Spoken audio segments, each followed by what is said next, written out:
And few people know this, but the senator does have strong ties here to North Texas. Bradley Blackburn traces his roots to Cleburne.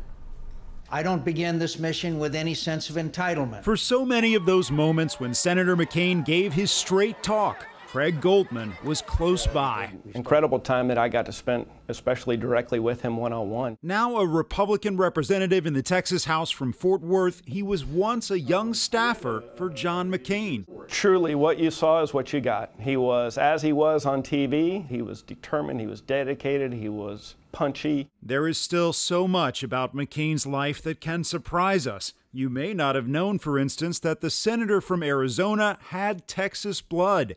His grandmother on his mother's side was from Cleburne, according to our partners at the Star-Telegram. Roberta McCain, his mom, is now 106. These were a hot commodity. Oh my and gosh. This Texan traveled the country with McCain for the better part of a decade, there for the first presidential campaign in 2000. He read a lot. He always would read the New York Times every morning. I'm not running for president to be somebody. And again at the start of the 2008 campaign. He lived on the phone too. When he wasn't reading, he lived on the phone. He wanted to get things done. It's almost like his 5.5 years of captivity being a POW. He lost track. He lost that time, and he wanted it back. Sharing precious time with a man who was uniquely American, and now the memories and the lessons from a remarkable life. Serve a cause greater than yourself.